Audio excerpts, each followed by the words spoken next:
poucas horas antes de começarmos a gravar este episódio do Mundo a Seus Pés, soubemos que os reféns que estavam ainda presos na faixa de Gaza já foram libertados, os que estavam vivos, pelo menos essa é a informação que nos chega de dentro da faixa de Gaza, portanto foi dada pelo Hamas. Está a circular nos meios de comunicação social internacionais. Ainda não há confirmação oficial, mas espera-se que esta libertação tenha mesmo acontecido. E, entretanto, outros pontos do acordo de paz para Gaza também já começaram a acontecer. Por exemplo, este fim de semana entrou um pouco mais de ajuda humanitária em Gaza, os bombardeamentos mais fortes cessaram, apesar de ainda ter havido alguns incidentes com tanques, enquanto as pessoas estavam a voltar ao norte. Também há tropas americanas enviadas para Israel, disse o vice-presidente dos Estados Unidos, J.D. Vance, para ajudarem a manter o cessar-fogo. E também há vários políticos israelitas, como o próprio ministro dos Negócios Estrangeiros, que já vieram dizer que não está previsto qualquer retomar das hostilidades. Portanto, o acordo assinado parece estar a correr relativamente bem, sendo que o bem é uma forma de expressão, porque sabemos que as pessoas na faixa de Gaza passaram por 2 anos indescritíveis de muito sofrimento, mas a maioria dos israelitas e dos palestinianos parecem estar a receber este acordo com entusiasmo. E o problema, obviamente, como sempre, costuma-se dizer que são os detalhes, e neste caso são os pontos que oferecem espaço à interpretação e que podem vir a dificultar a implementação de algumas medidas dos próximos passos do plano. Depois de alguns dias em que a informação nos foi chegando em catadupa e não permitia entender ainda bem como é que se ia começar a materializar o acordo, estamos agora em melhor posição para analisar o que pode vir a ser o futuro de Gaza e da região. E para isso convidámos para este episódio do Mundo a Seus Pés Daniel Pineu, especialista em relações internacionais, professor universitário, comentador SIC e fonte muito bem informada de muitos artigos do Expresso, para estar aqui connosco. Eu sou a Ana França, jornalista da secção internacional, e hoje na gravação e na edição está o João Luís Amorim. Olá, Daniel. Mais uma vez, obrigada. Olá, bom dia.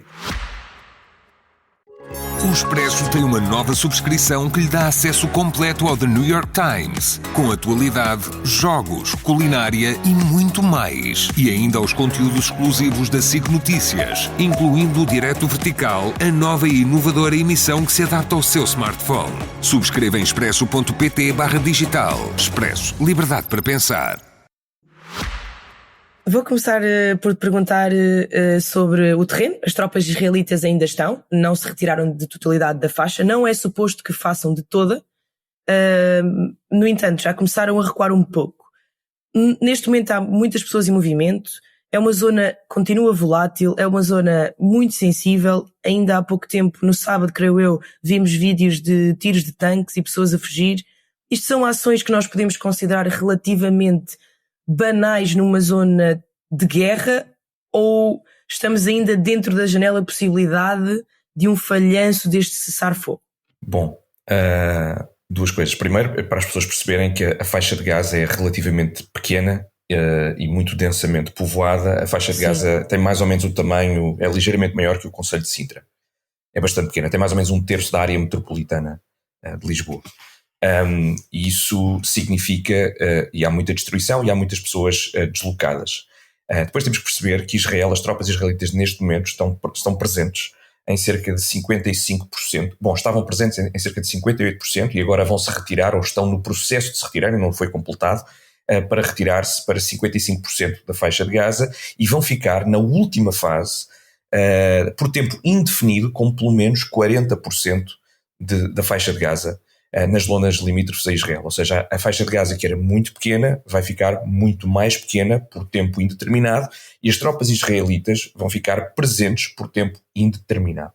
E isto significa, e a linguagem que foi inserida no acordo é uma linguagem que foi modificada. O acordo inicial não tinha esta linguagem, mas depois o acordo que foi proposto pela Liga Árabe, por uma série de países, em particular o Qatar e a Arábia Saudita e a Turquia, e o Egito tinham posto uma série de pontos que depois foram renegociados bilateralmente, sem input nem dos palestinianos nem dos países árabes, entre os Estados Unidos, nomeadamente Jared Kushner, Steve Witkoff e Donald Trump, e Benjamin Netanyahu. E depois foi apresentado como um feito, como um fait accompli, como algo já determinado à Liga Árabe. O Qatar não ficou particularmente feliz, mas trocou isso por um pedido de desculpas formal de Netanyahu e depois pressionou a liderança do Hamas a aceitar o acordo modificado. Qual é o problema da modificação dessa linguagem? Em larga medida, isso significa que Israel pôs a capacidade de ser ator de veto em relação a todo o processo. O que é que isto quer dizer? Que tal como o cessar-fogo no sul do Líbano, que tem um cessar-fogo ativo, com monitorização, com a comunidade internacional e as Nações Unidas envolvidas, já houve mais de 1.500 violações do cessar-fogo, nomeadamente por parte de Israel. Porque Israel diz que faz parte do cessar-fogo, mas as tropas mantêm-se no terreno e não retiram totalmente, e sempre que houver algo que Israel determina unilateralmente que pode ser uma ameaça a essas tropas que estão ou à segurança de Israel entendida de forma lata, Israel pode atacar por legítimas preocupações de segurança, e isso não é visto na linguagem do cessar-fogo ou na implementação do cessar-fogo como uma quebra do cessar-fogo. E é isso que estamos a ver até agora. Claro, há esse parênteses, não é? E isto é importante nós percebemos. Claro, o governo israelita, como sabemos, está sob a pressão da extrema-direita há muito tempo, não é? E isso, consideras que esse espaço que ficou no acordo pode ser usado por estes atores mais radicais para pressionar Netanyahu a fazer mais ações ofensivas, no fundo? Sim, portanto, eu ia só terminar para dizer que além dessa violência que nós estamos a ver e que é permitida no acordo, nós estamos também a ver algumas forças, estamos a ver violência intra-palestiniana, porque Israel esteve a apoiar um grupo que agora chama das Forças Populares, mas que se chamava de antes o grupo Al-Shabaab, de Yasser Al-Shabaab, não tem nada a ver com o Al-Shabaab no Corno da África, que são um grupo de criminosos, que era esse grupo sim que fazia grande depredação à ajuda humanitária.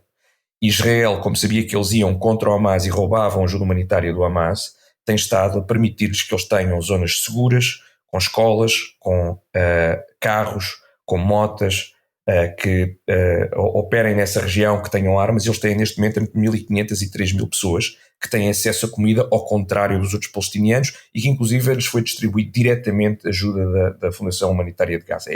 Esse grupo está neste momento em confrontos com forças do Hamas, tem estado nas últimas semanas, nos últimos meses, e inclusive foi responsável, parece ter sido responsável pelo assassinato de um jornalista que estava a cobrir o que eles estavam a fazer no terreno ontem ou anteontem.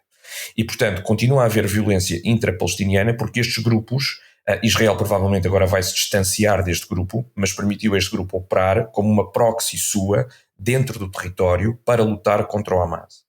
Portanto, também temos esse tipo de incidentes que continuam a existir. Em relação à pressão política da extrema-direita, eu devo dizer duas coisas. É que, obviamente que sim, e ambos os ministros mais importantes, o ministro Itamar Ben-Gvir, que é o ministro da Segurança Nacional, e o ministro Bezalel Smotrich, que é o ministro das Finanças e também o ministro que tem a pasta dos colonatos, ambos vieram dizer que não aceitam obviamente de mau grado que haja esta troca de reféns com uma paragem temporária das hostilidades, mas que não aceitam que passemos à fase seguinte, como não aceitaram anteriormente, e que se passarmos à fase seguinte e não houver se quisermos um continuar das hostilidades, em particular em relação às últimas unidades do Hamas e aos últimos túneis do Hamas na cidade de Gaza, que eles sairiam da coligação e, portanto, fariam colapsar o governo. O que levou, de resto,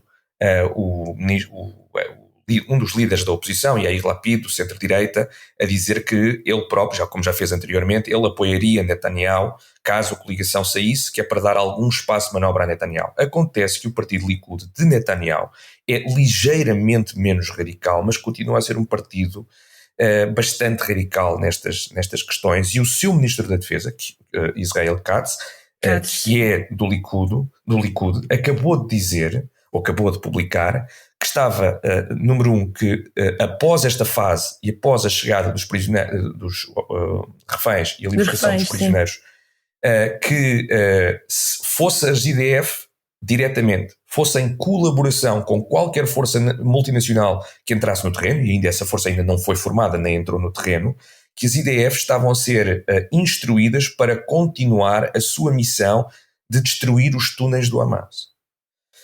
Portanto, o que estamos a ver é a foi tentar... como começou, não é? Ou seja, foi exatamente como começou, vamos destruir os túneis do Hamas. Portanto, aquilo que estamos a ver é uma tentativa de abrir espaço entre o que é a linguagem do acordo, que já é razoavelmente vaga e razoavelmente vantajosa para Israel, e a implementação no terreno, e isso é em si preocupante. Portanto, agora, a questão imediata é a pressão que o governo sentia domesticamente em relação à guerra de Gaza, por parte das famílias dos reféns e de setores mais progressistas da sociedade que queriam eleições, que queriam que Netanyahu finalmente sofra as consequências judiciais da sua corrupção. Os casos continuam a correr no tribunal, e também foi a única pessoa, foi o único chefe político que ainda não sofreu nenhumas consequências pelo desaire do ponto de vista de segurança que aconteceu a 7 de outubro.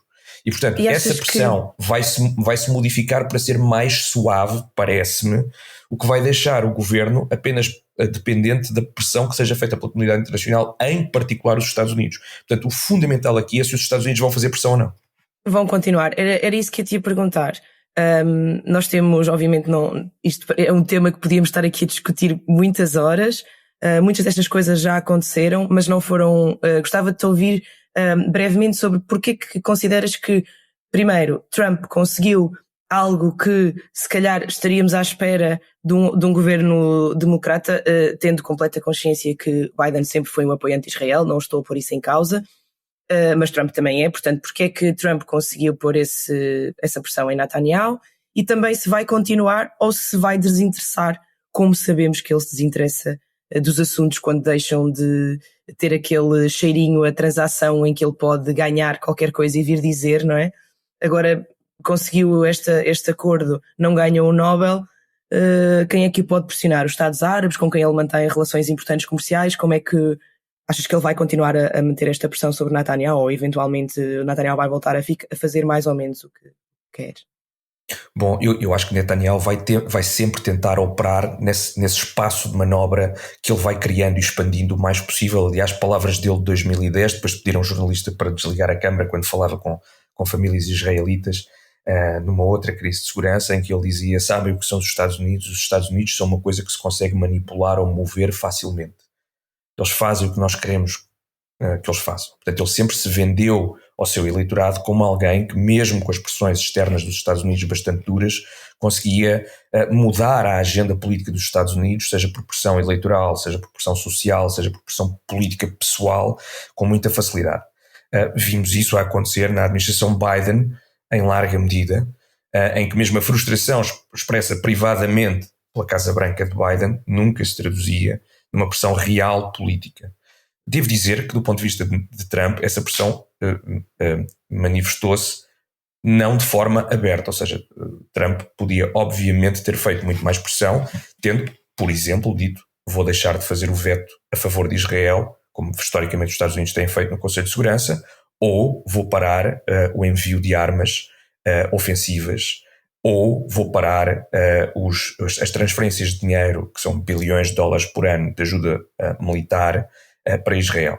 Nunca o fez, podia perfeitamente ter mantido o Iron Dome, que é 98% financiado pelos Estados Unidos e reabastecido com armas americanas, e tudo o resto ter sido parado para manter a segurança de Israel, mas para fazer verdadeira pressão sobre a economia de guerra israelita, que está a trazer bastantes problemas à economia israelita em geral. Não o fez. Portanto, a pressão foi uma pressão pessoal, mas transacional, em que Trump fez isso a troco de permitir linguagem no acordo que fosse vantajosa para Israel, para que Netanyahu pudesse vender à sua coligação domesticamente que isto não é uma derrota, mas que ainda tem muito espaço de manobra. Qual é a pressão? Parece-me que Donald Trump, o grande determinante eram duas coisas. Uma, o Nobel da Paz, isso já passou. A segunda, isso teve a ver com o calendário da pressão. Manter a pressão ou não, parece-me que neste momento está dependente das monarquias do Golfo em particular, sobretudo do Qatar e da Arábia Saudita. Porquê? Porque Trump, além da questão dos acordos de Abrão, que ele vê como um dos legados na região e legados, um dos poucos legados com algum tipo de efeito real da sua política externa, que não seja desastroso, como por exemplo a campanha das tarifas. Donald Trump vê esta questão do ponto de vista transacional. A sua família, toda a sua família, e ele em particular, tem muito a ganhar. Basta pensarmos, por exemplo, nas doações que o Qatar tem feito a negócios Trump. Basta ver nos acordos que foram feitos em termos de compra de armas para os Estados Unidos, mas também acordos em relação a desenvolvimentos turísticos que foram feitos pelo Qatar, pelos Emirados Árabes Unidos e pela Arábia Saudita, bem como a Turquia em relação a Trump. E basta ver como o seu cunhado, Jared Kushner, que é talvez a peça mais fundamental nesta negociação. Jared Kushner foi mais importante na passagem deste acordo do que Steve Witkoff propriamente dito, e Jared Kushner é alguém que não tem qualquer papel oficial na Casa Branca neste momento, mas que de forma informal tem sido fundamental para Trump, foi um dos arquitetos dos Acordos de Abraão, e falo a troco de um apoio muito importante. A sua nova firma de serviços financeiros, Affinity Partners, está financiada totalmente por países da região. Os qataris, os sauditas investiram qualquer coisa como 2 bilhões de dólares na sua firma, o Fundo Soberano da Arábia Saudita, e os qataris e os emiratis investiram qualquer coisa como cerca de entre 800 milhões e 1.000 milhões, portanto 1 bilhão em termos de dólares americanos. E espantamos que eles não estejam assim tão preocupados com a Palestina, não é? Quando há estes valores. E portanto, não é só isso, é que claro que isto tem vantagens importantíssimas para a relação dos Estados Unidos com o Qatar, com os países do Golfo, claro, permite que os Estados Unidos tenham uma aliança importante com esses países, até do ponto de vista do interesse de segurança desses países e das bases americanas, mas mais importante que isso, permite-lhes também exercer alguma pressão sobre a administração Trump. Ou seja, a razão pela qual Trump especificamente forçou Netanyahu a pedir desculpa diretamente ao governo do Qatar pelo ataque que fez em Doha, por exemplo, e a razão pela qual Trump talvez continue a fazer pressão sobre Israel em relação a isto, é porque se estes países vão fazer parte de uma força multinacional de segurança com tropas no terreno a arriscarem as suas vidas, e se vão gastar muitos bilhões de dólares na reconstrução de Gaza, não querem que esse dinheiro fique refém, que esse investimento em armas e pessoas fique refém puramente de um governo de extrema-direita israelita que, eles já perceberam, mesmo tendo interesse na normalização de relações, continua a fazer ataques em países árabes, continua a rejeitar o plano de paz árabe como estava inicialmente proposto, e até fez ataques às negociações no Qatar. E isso acho que mexeu bastante com os Estados Árabes e a capacidade de lidarem com Israel, e portanto fez com que eles fizessem mais pressão sobre a administração Trump para fazer mais pressão sobre Israel indiretamente. E eu creio que se alguma coisa vai determinar a pressão, se continua ou não, é essa pressão dos Estados Árabes. E agora temos outras partes do acordo, não é? Que já falámos no início que, como em outros momentos, acabaram por não prosseguir para um cessar-fogo duradouro e a implementação da reconstrução de Gaza e de um governo de tecnocratas, que é uma coisa que se voltou agora a falar. Haverá supostamente uma espécie de comitê de tecnocratas, uma comissão para a paz, supostamente também com Tony Blair a encabeçar essa comissão, e depois o território será entregue à autoridade palestiniana, mas Netanyahu já disse que não sei, porque pressupõe que isso cria uma continuidade com a Cisjordânia e isso possa ser a antecâmara de um Estado palestiniano. Não sei quais são os argumentos dele, além do óbvio de não querer um Estado palestiniano, e os membros do Hamas podem ter acesso à amnistia, mas não podem governar a faixa, e até já disseram que não esperam governar a faixa de Gaza. Isto é minimamente tangível para ti? O que é que pode ser implementado e o que é que achas que vai ser mais difícil? Eu estou bastante pessimista em relação às fases seguintes do plano. Não digo que elas não sejam possíveis, mas há vários fatores que são desestabilizantes delas, alguns dos quais tu já mencionaste. O primeiro tem a ver com a linguagem do acordo em si, e isso fez com que o Hamas não aceitasse essa parte, ou seja, ia haver dois corpos gerentes, se quisermos. Havia uma força de estabilização multinacional no terreno e a presença de forças das IDF também no terreno, e depois iria haver uma comissão tecnocrática de palestinianos cujos nomes seriam também vetados por Israel e pelos Estados Unidos, e que depois por cima dela ficaria uma espécie de um comitê político internacional, esse sim que teria Tony Blair potencialmente, bem como Trump, bem como Jared Kushner e outras pessoas. Número um, que essas pessoas tenham legitimidade local para fazer alguma coisa é extraordinariamente duvidoso. Número dois, que hajam muitos palestinianos a quererem fazer parte dessa comissão tecnocrata também é razoavelmente duvidoso. E nós sabemos que os países árabes vão obviamente também tentar que fações mais próximas das suas posições façam parte dessa comissão.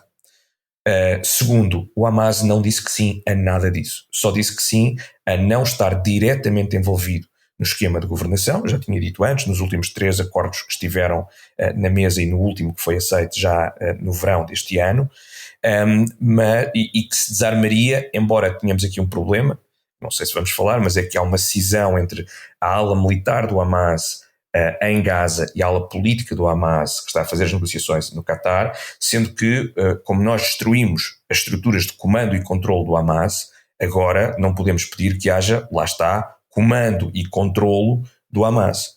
Ou seja, é muito difícil para as lideranças políticas terem a certeza que as unidades altamente centralizadas, com comandantes muito inexperientes e muito fustigadas pelas IDF, por isso simplesmente se desarmem na totalidade. Portanto, isso a ser verificável, não será verificável pelas IDF, não será verificável pelos palestinianos do Hamas que estão no Qatar ou na Turquia, terá que ser verificável pela força multinacional que, mais uma vez, ainda não foi formada, ainda não foi financiada, ainda não está no terreno. E, portanto, nós podemos ter um vácuo de segurança importante em que o Hamas continuará a operar, o que claramente é para a vantagem de Israel, porque Israel vai utilizar isso para dizer que o acordo não está a ser cumprido e, portanto, continua a fazer operações de segurança porque não há segurança no terreno. Pronto. Portanto, isto é um dos problemas fundamentais. Portanto, o Hamas ainda não concordou com nenhuma dessa linguagem e essa linguagem não faz sequer menção do Estado palestiniano ou da autodeterminação palestiniana ou da soberania palestiniana. Por exemplo, não sabemos o que é que vai acontecer ao bloqueio que já existia pré-7 de outubro, desde 2010. O que é que vai acontecer ao bloqueio em relação às águas territoriais de Gaza? O que é que vai acontecer às concessões de gás natural nas águas territoriais de Gaza que Israel está posicionado para explorar neste momento? O que é que vai acontecer em relação à gestão das entradas e saídas no território, também em relação à ajuda, uma vez que os 40% que vão ficar a tempo indeterminado nas mãos das IDF continuarão a ser geridas pelas IDF e aí se encontram todas as 7 passagens que neste momento estão moderadamente abertas.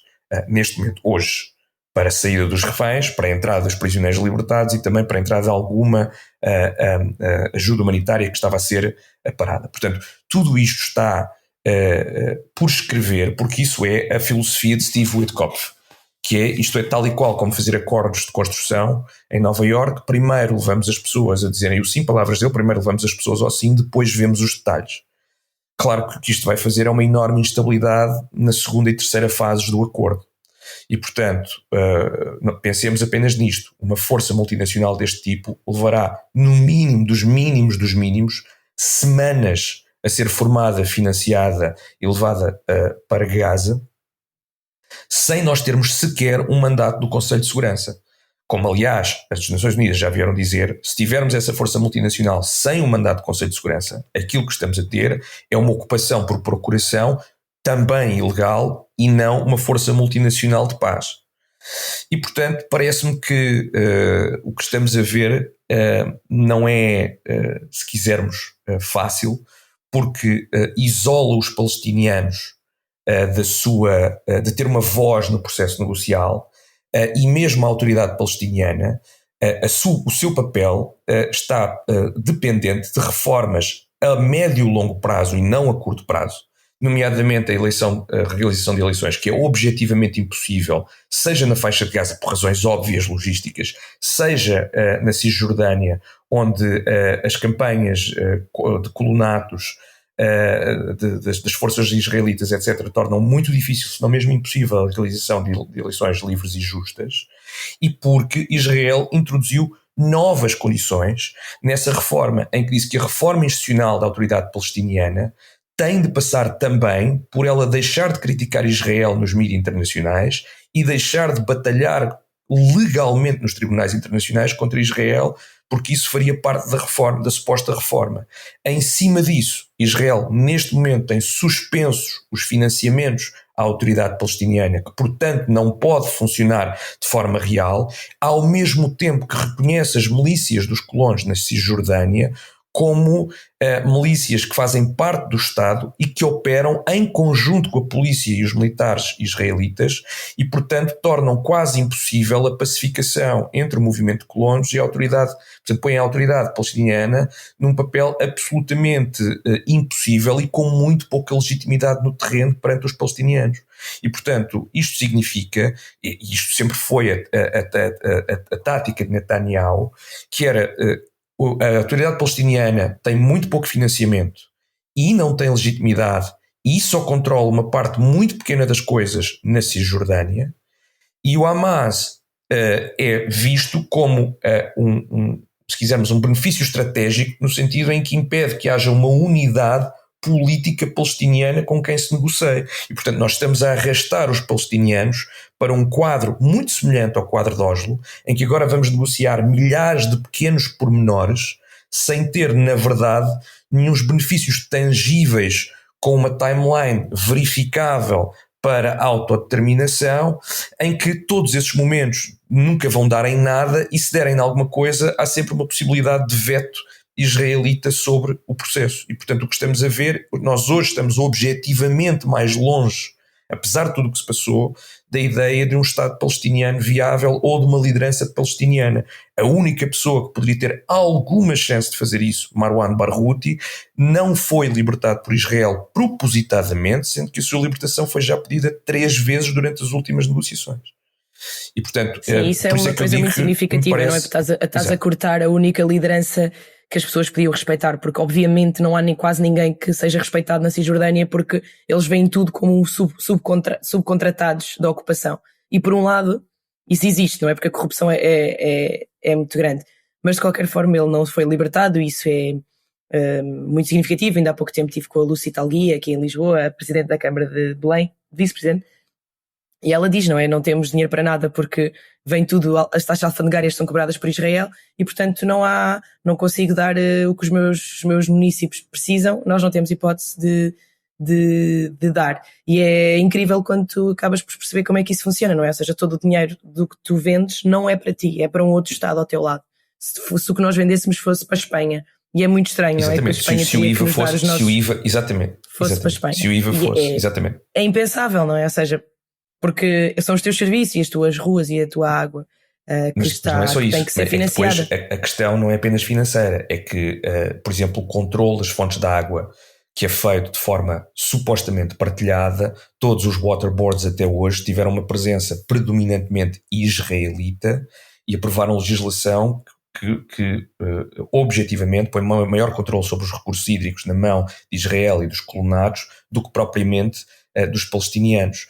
A mesma coisa para licenças de construção, ou seja, até do ponto de vista da administração municipal, a autoridade palestiniana não tem a capacidade de efetivamente fazer gestão municipal, por exemplo, de permissões de construção, por exemplo, de questões de zonas urbanas e zonas rurais, por exemplo, desenvolvimento de nova terra rural, etc, etc, etc.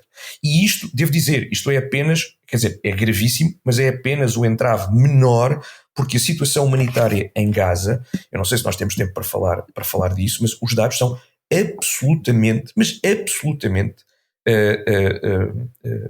brutais, não é? Nós falamos muitas vezes dos 67 mil mortos, das 20 mil crianças mortas, dos 400 que morreram de subnutrição, de pelo menos 170 mil pessoas feridas, 2,1 milhões de pessoas deslocadas, ou seja, cerca de 10% da população de Gaza são baixas desta guerra, mas depois há outra coisa, que é a viabilidade de Gaza, mesmo que tudo isto corra bem.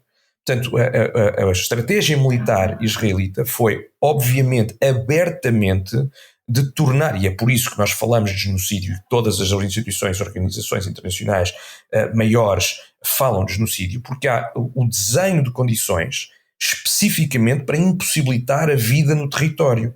Não é? Como, aliás, várias declarações nesse sentido por vários dirigentes militares, políticos israelitas. Portanto, quando 90% dos edifícios estão danificados, cerca de 85% das casas foram destruídas, há 60 toneladas de dejetos e de ruínas, pelo menos 15% das quais estão altamente contaminadas com asbesto e com metais pesados. As fontes hídricas de Gaza estão totalmente impróprias. 90% das escolas, 518 escolas, foram destruídas ou danificadas. Temos cerca de 750 mil estudantes que estão fora de educação. 79% de todas as universidades e instituições de ensino universitário estão destruídas. De todos os hospitais, só 14% é que estão parcialmente funcionais, são 39%, 6 estão totalmente destruídos, 15 não estão operacionais de todo. Foram mortos, não morreram, foram mortos, foram literalmente mortos 1.700 profissionais de saúde. E agora vem a parte melhor, ou pior, que é 97% das árvores de Gaza foram destruídas, 85% da cobertura vegetal foi destruída, 82% de todas as colheitas foram destruídas e neste momento em Gaza há 1,5% da terra que é arável ou cultivável para 2,1 milhões de pessoas, sendo que parte dessa terra está a ser distribuída às tais forças populares do Al-Shabaab e, portanto, há menos de 1% da terra arável possível para os palestinianos. Portanto, nestas condições, mesmo que haja um acordo, mesmo que haja a capacidade para a autodeterminação, mesmo que haja um governo tecnocrático, mesmo que a força de estabilização seja, com o mandato das Nações Unidas, absolutamente imparcial e tudo corra bem, mesmo que as forças de defesa israelitas se retirem para lá dos 40% que vão controlar, como é que é possível sustentar vida no território, número 1. Número 2, lidar com a crise humanitária. Se nós hoje, lembremos que dizíamos que não havia, Israel dizia que não estava a parar nenhuma ajuda humanitária, a ajuda humanitária entrava. Se isso é o caso, como é que agora está a entrar mais? E é um dos pontos do acordo deixar entrar finalmente ajuda. Portanto, se estava a entrar e era adequada, porque é que um dos pontos do acordo é que entre de forma adequada e ela está a entrar agora mais. Portanto, como é óbvio, o que estamos a ver é uma situação em que só do ponto de vista humanitário, se tudo correr bem, nós vamos continuar a ter dezenas de milhares de mortos por doenças preveníveis, por malnutrição que vai ter efeitos a longo prazo, por questões desenvolvimentais em relação às crianças, às grávidas, etc. Neste momento, e do ponto de vista do médio prazo, a vida em Gaza será muitíssimo difícil, a reconstrução será lentíssima, assumindo que tudo corre bem, e eu estou a assumir que tudo não vai correr bem. Daniel, obviamente temos de terminar este podcast, infelizmente, porque há dezenas de temas que o pessoal do Internacional do Expresso vai continuar a ligar-te para que nos expliques de certeza absoluta. Pode ser acompanhado, é um tema que pode ser acompanhado na SIC Notícias, também com o Daniel a comentar, mas também no nosso site, expresso.pt. Pode consultar os artigos que estamos a fazer e às vezes até a atualização ao minuto, em permanência, quando se justifica. Esperamos que tenha gostado deste episódio e considere seguir o nosso podcast na sua plataforma preferida para ouvir podcasts. Para a semana regressamos com novos temas e novos convidados. Obrigada por nos ouvir e até breve.